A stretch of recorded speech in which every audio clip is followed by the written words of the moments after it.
Comment trouver un bon grossiste pour l'achat-revente Vinted? C'est la question que je reçois le plus en DM. Et aujourd'hui, on va y répondre ensemble dans cette vidéo. Donc installe-toi bien parce que cette vidéo, elle va comprendre des ressources ultra importantes si tu veux générer beaucoup plus d'argent avec l'achat-revente. Je vais te permettre de repérer en tout point comment reconnaître un bon grossiste d'une véritable merguez. Je vais notamment partir du détail le plus anecdotique au détail le plus important qui va vraiment faire la séparation entre les bons et les mauvais grossistes. Avant toute chose, dans cette vidéo, je vais te montrer comment ne pas te faire avoir, ne pas commander chez un grossiste qui est soit une arnaque, soit qui présente tous les signes d'un très mauvais grossiste. Mais si tu n'as pas envie de faire ça tout seul, si tu as envie de jouer la sécurité, j'ai fait une liste de grossistes que j'ai testé moi-même qui sont 100% fiables et qui sont très rentables. Et tu es vraiment sûr d'avoir aucun scam dedans. Donc si ça t'intéresse, c'est le premier lien dans la bio. J'essaie vraiment de faire un prix très accessible pour tout le monde. Et en plus de ça, si tu prends l'offre avec accompagnement, je pourrais être là et répondre à tes questions à tout moment si tu as besoin d'être au courant des restocks ou si tu as besoin d'aide tout simplement à vendre les produits. Maintenant, c'est parti. Comment reconnaître un bon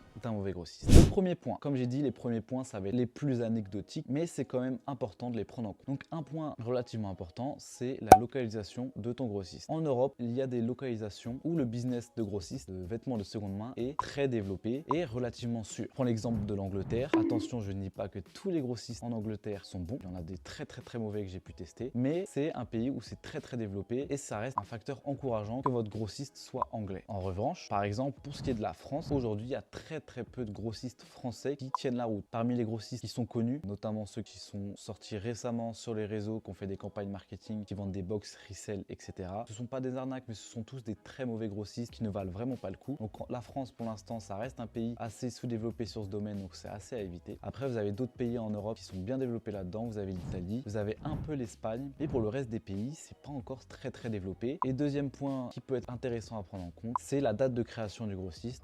Prendre un grossiste qui a de l'expérience, qui avant de fournir les gens dans l'achat-revente Vinted, fournissait des friperies qui sont réputées depuis plusieurs années, c'est quand même très rassurant et c'est quand même un très bon signe qu'il s'agit d'un bon grossiste plutôt que de se retourner vers les grossistes qui ont été créés très récemment. Je ne veux pas dire que tous les grossistes qui sont créés récemment sont mauvais, mais c'est un gage de confiance, comme dans toute industrie, de faire affaire avec un business qui a duré dans le temps. On enchaîne sur le deuxième point qui est la sécurité du site. Alors là, il va falloir faire toutes les vérifications classiques pour ne pas, non pas tomber sur un mauvais grossiste, mais tout simplement tomber sur une arnaque qui va vous débiter et jamais vous envoyer votre commande. Donc je vous invite à faire les vérifications classiques, à vérifier si le site est sous HTTPS, le S pour secure, s'il accepte une multitude de modes de paiement, ça c'est un bon signe. S'il accepte le mode de paiement PayPal, c'est un signe de confiance très fort parce que PayPal c'est très sécurisé. Vous avez plein de petites vérifications à faire pour savoir si un site est fiable et je vous mets dans la description un article pour vous montrer comment repérer la fiabilité d'un site internet. On enchaîne très rapidement sur le troisième point qui est les produits. Là on entre sur les points qui déterminent vraiment si on a un très bon grossiste ou un mauvais grossiste. Déjà il faut repérer s'il y a des produits intéressants. Il y a beaucoup de très bons grossistes sur le marché mais qui proposent un panel de produits très hétérogène. Ce que je veux dire par là c'est qu'ils proposent des lots très rentables d'un côté mais aussi des lots qui sont pas du tout intéressants pour les gens qui veulent faire de l'achat-revente. Donc pour que votre grossiste soit de qualité, il faut qu'il puisse proposer des produits qui se vendent bien sur Vinted. Donc là, c'est à vous de faire les recherches, à vous de savoir quel produit vous voulez vendre, s'il se vend bien, s'il y a de la demande sur la plateforme. Et bien sûr, on peut citer les plus connus, s'il y a du Ralph Lauren, du Carhartt, du TNF si on est en hiver, des suites de marque, du vintage. Tout ça, ça va être des bons produits qui vont être populaires sur l'application Vinted. Et si votre grossiste ne propose aucun de ces produits, aucun produit intéressant, et bah ça peut être un bon grossiste sur une niche spéciale pour une friperie physique par exemple, mais en ce qui nous concerne, en ce qui concerne l'achat-revente, bah on va pouvoir l'éliminer parce que tout simplement aucun produit nous intéresse et ça ne sert à rien d'aller commander là-bas. Ensuite, il va falloir faire attention au grade des articles. Alors les grossistes sont obligés d'indiquer le grade que vous allez recevoir. Pour ceux qui ne connaissent pas, vous avez le grade A qui consiste à des articles sans défaut, le grade B ou avec des défauts mineurs qui n'empêchent pas la vente du produit mais qui va lui faire perdre un peu de valeur, et vous avez le grade C où là c'est vraiment du produit destroy, vous allez avoir des jeans déchirés, etc.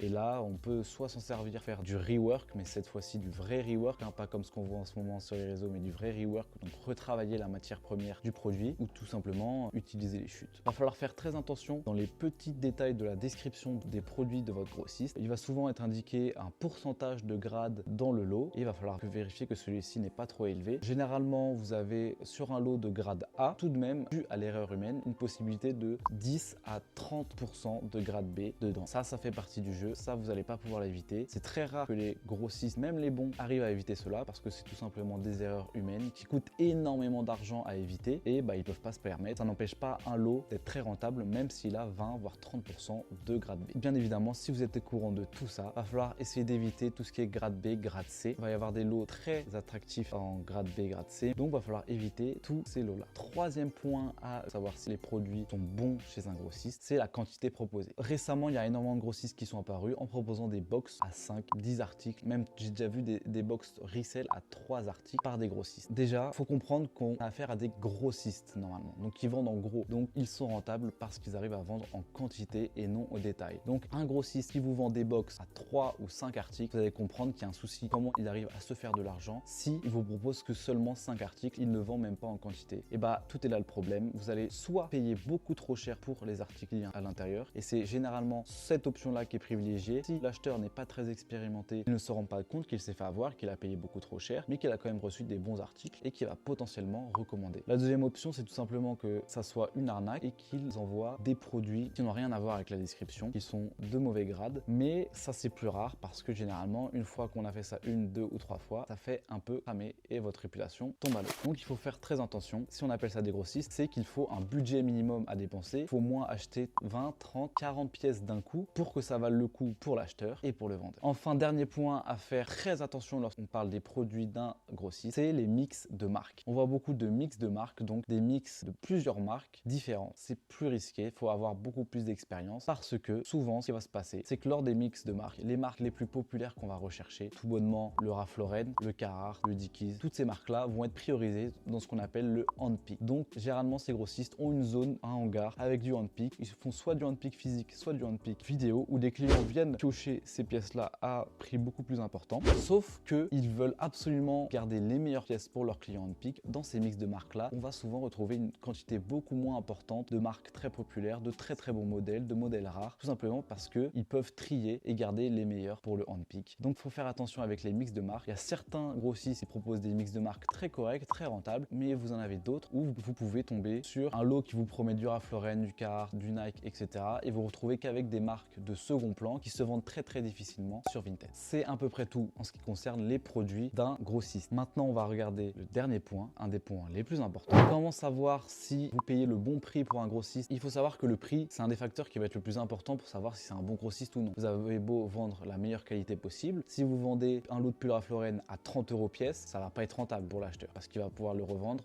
à 40, 45 et se faire une toute petite marge et ça ne vaut clairement pas le coup. Ce qu'il faut faire, c'est comparer un maximum les prix avec tous les grossistes que vous connaissez. Vous allez faire le tour des environs et vous allez rapidement cerner les prix de revente moyens sur tous les sites et vous allez rapidement pouvoir cerner les sites de grossistes qui vendent leurs prix beaucoup plus cher que ceux du marché. Il va falloir également comparer les prix de revente pour pouvoir savoir si vous avez une marge suffisante par rapport au prix du grossiste. Et dernier point très important, il va falloir également prendre en compte la livraison et les frais de douane. Parce que oui, lorsque des produits sont importés d'en dehors de l'Union européenne, vous allez devoir payer des frais de douane à votre livreur UPS qui vous amène le colis gentiment, qui va toquer. Il va vous demander de payer 200 € en plus sur votre commande que vous n'aviez pas prévu et ça penche énormément dans la balance. Ce que je vous conseille, c'est de vous renseigner auprès du grossiste, savoir s'il y aura des frais de douane importants ou non. Généralement, les grossistes s'arrangent pour faire baisser au maximum les frais de douane pour leurs clients pour que ça reste rentable pour eux, mais il faut absolument prendre en compte ce coût-là dans le prix unitaire qu'on appelle le prix par pièce de votre produit pour avoir une valeur comparable aux autres sites qui, eux, n'ont pas de frais de douane, par exemple. Je vous ai à peu près énoncé tous les points importants pour reconnaître un bon d'un mauvais grossiste. Ça fait beaucoup d'informations d'un coup, donc n'hésitez pas à revenir en arrière, à revisionner la vidéo si jamais, ou même à prendre des notes. Et maintenant, je vais vous présenter 4 red flags. Si vous les apercevez sur un grossiste, il faut absolument ne pas commander chez eux. Allez, c'est parti. Premier red flag, si vous voyez le box resell débutant, box Depop, box Vinted, là, faut absolument pas commander là-dessus. Vous allez payer, ça va être généralement des box avec très peu d'articles, 5-10 articles, vous allez payer beaucoup trop cher. Et il faut savoir que n'importe quel grossiste, vrai grossiste qui travaille depuis plusieurs années, qui a de l'expérience là-dedans, ne propose jamais ce genre de produit parce que c'est pas rentable pour eux. Et même s'ils l'ont proposé à un moment donné, ils ont rapidement arrêté parce qu'ils se sont rendus compte que c'est pas ce que leurs clients recherchent. Le deuxième point, ça suit un peu le premier point, mais le deuxième red flag, c'est les grossistes spécialisés dans l'achat-revente vintage. Les grossistes qui fournissent les friperies, il y en a depuis des années, qui sont très rentables même pour l'achat-revente vintage. Alors pourquoi se tourner vers des gens qui ont ouvert leur commerce depuis un an, qui proposent des box spéciales pour vintage, qui ciblent un public très jeune avec beaucoup moins de budget, qui ne devrait absolument pas se tourner vers un grossiste, mais plutôt prendre leurs pièces à la main. Il faut absolument éviter ce genre de grossiste. Troisième red flag, si vous êtes un débutant, je précise bien, d'aller voir les grossistes privés. C'est comme un fantasme pour tous ceux qui débutent dans l'achat-revente, c'est d'avoir son grossiste privé, comme on voit sur TikTok, etc.